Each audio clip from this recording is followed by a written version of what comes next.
Hello, my name is Ethan Montoya, and I will be discussing how Hooters leadership impacts success within the organization. Hello, my name is Danielle Bennett, and I'm going to be talking about ways Hooters can improve their leadership. Hello, my name is Kyrie, and I'm going to be talking about the leadership theory seen within Hooters. Hello, I'm Ariana. Hello, everyone. My name is RJ eBay. We did our management project on Hooters of America Incorporated by Group 6, which consists of Trent, Danielle, Ariana, myself, Kyrie, and April.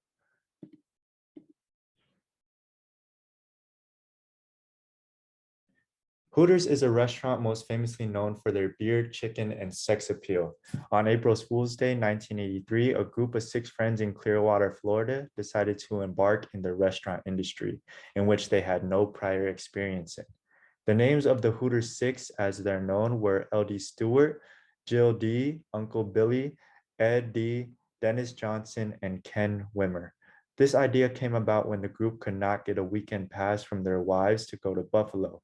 They instinctively thought it would be a prompt idea to open a place in Clearwater where people could enjoy themselves and share a couple of drinks. The start of the company was led astray as the Hooters 6 was arrested for impersonating restaurateurs. They were not indicative of any criminal activity, but the stigma of their rendition of running a restaurant continued to linger on. This also carried on to how they got a location and a name for their establishment. Hooters entered a heated bidding war with a waste company, Wells Brothers Disposal. The premise of this settlement was that Wells Brothers Disposal wanted to turn the building that Hooters was also interested in into a walk-in dumpster. Negotiations were made, but finally Hooters won the property for their very first restaurant. The name came from the whole ordeal of what Hooters stood for. The group came up with something that gleams the interest of the eyes of a man besides sports, beer, and chicken wings, hence the name Hooters. It was also indicated that they were very into owls. The management of such establishment was expressed in a very unorthodox approach. The rise and fall of the company came about through the organization appeal of Hooters and how their business ran through the entirety of their existence. Hooters as a brand had a higher purpose within establishing the name for themselves, but unfortunately, the directional standard of their theories, approaches, and common ethicalities was what upheld their flaws as a whole.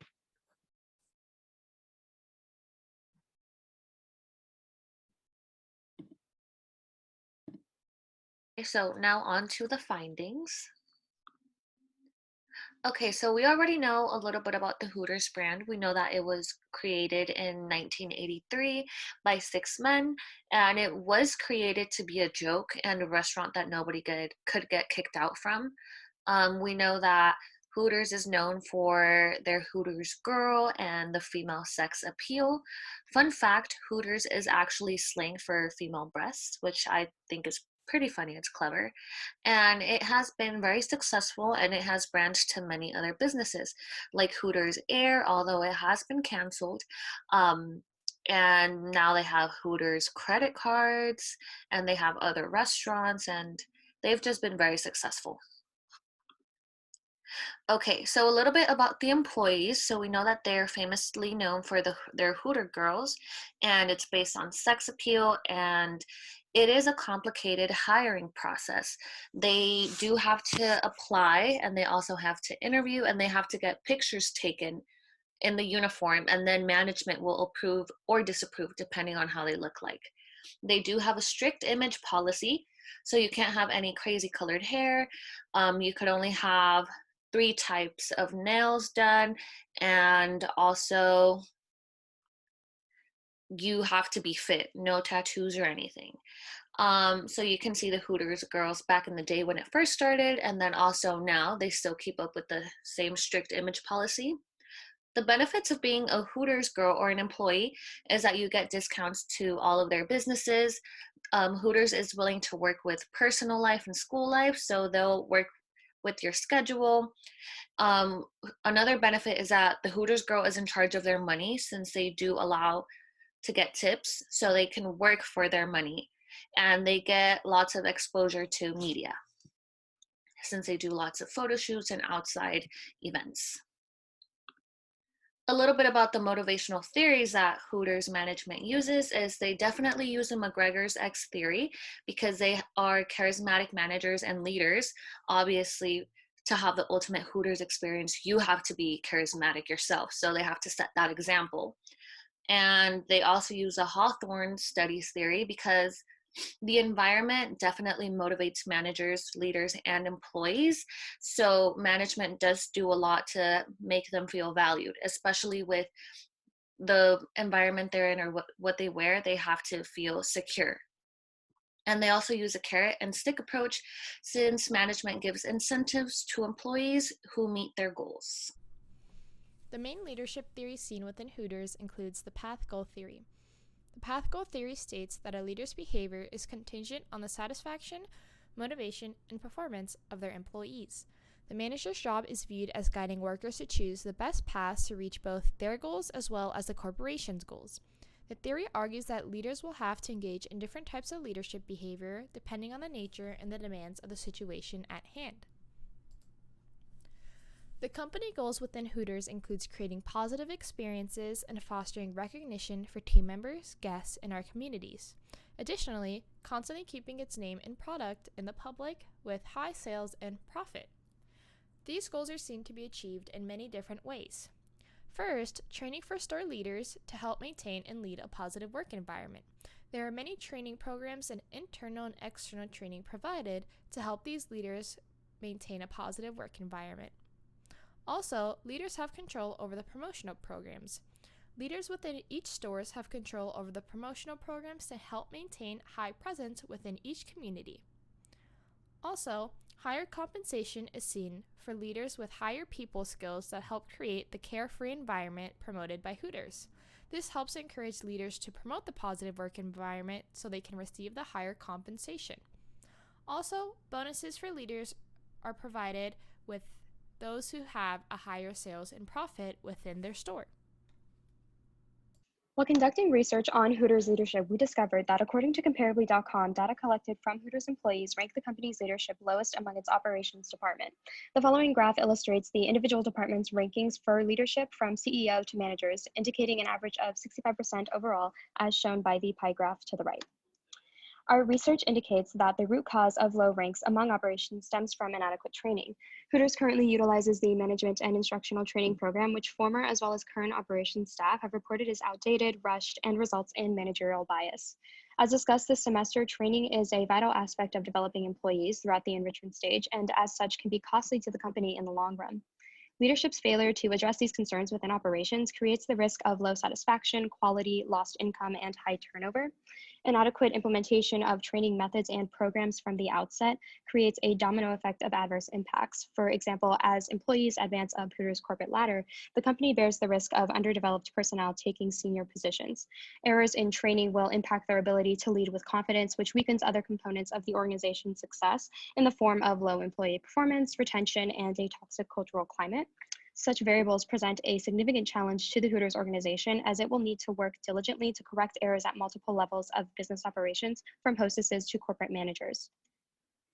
It is no secret that Hooters has been the target of public criticism for years due to its notorious reputation for sexualizing its staff.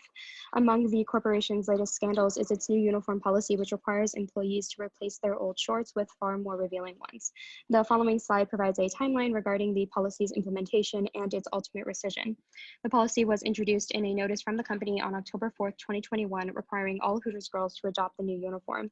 On October 17th, the policy was amended by leadership to encourage employees' acceptance and provided that those who still choose not to comply may transfer to a non-image-based position or resign their position as a Hooters girl. Such a policy, which is passed down and implemented through leadership, has once again forced the company to spend the time and resources to extract itself from the midst of public outcry. Widespread criticism from employees, the general public, and the media has only added to its longstanding reputation as a controversial company. Furthermore, the adverse effect on leadership's relationship with employees threatens the company's ability to motivate productivity and prosper in the long run. If leadership continues to fail to establish a more modernized or respectful view of not only its employees, but women as a whole, it will continue to impede the company's success. Finally, as of November 2021, this aggressive policy is no longer in effect, and employees are allowed to wear whichever shorts they prefer. Hello, everyone. My name is Trent Arduino, and now we're going to dive into the ethical challenges that Hooters faces. Hooters is not necessarily known for the best of reasons, and I would imagine that their human resources and their law team keeps very busy. Hooters' customer base averages about 75% middle-aged men, while their servers nationwide average 72% to be females. This was not always this way, as Hooters was sued in 1997 for having been discriminating men as for employment. They were again sued in 2009 for the same reason. The women who work at Hooters, they report feeling depressed and shamed based on their beauty standards. Women face brutal work conditions as they report sexual comments from customers, as well as having pictures taken, very inappropriate pictures taken, I should say. In also serious cases, they have been reported to have been grabbed by customers as well. These are very serious allegations and they do not sit well with a lot of people. However, many employees report feeling trapped in the workplace as they have great flexibility in their scheduling and they get paid really well there based on the tips from the customers and how much they're able to work. Relying on a job to pay bills and support a family can be very stressful and lead to many other mental health conditions as well. Next year, I'd like to show some pictures. The first one we have here on the left-hand side will be a sign Hooters had in one of their parking lots. It says, "Hey Hillary, Bill is in here." This is a very thought-provoking sign they put up here. I'll let you put the pieces together for that one. And the next picture here, we have Hooters logo. It has the owl, and in the two O's of the owl, you see the eyeballs, and it's just a very another thought-provoking image they have. A lot of people report it to be very inappropriate, but Hooters says it's just an owl, and that's their theme, to have the Hooters and an owl. So they do face a lot of ethical issues, and Hooters is always under scrutiny for many different challenges they're facing. Finally, we have ways to implement good leadership at Hooters, starting with a new employee orientation. And that's just going to set clear expectations from the start. It'll help those turnover rates, which has been an issue for Hooters in the past. It will save time later in training and also just help new employees gain an understanding of the organization's policies and expectations. Next, assigning a mentor. I think this would help Hooters employees know how to directly move up in the organization. It'll give them a chance to get direct feedback, and it'll give them a secure person to go to for any questions. And it also just helps new employees feel super welcomed and valued.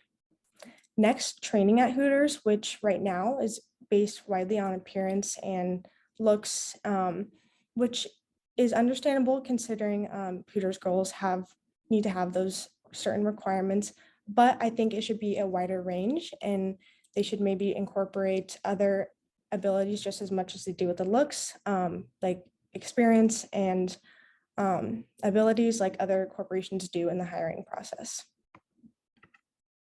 Next is adaptability, and we all know that you have to have great adaptability to be a leader and to be a good leader, and that calls for handling those personal and position powers ethically and morally. And a small example of that in Hooters is the uniform scandal, which they had some backlash from, but they had to learn to adapt to what their employees want, take in the recommendations and adapt to it so they can keep their brand intact and not injure it.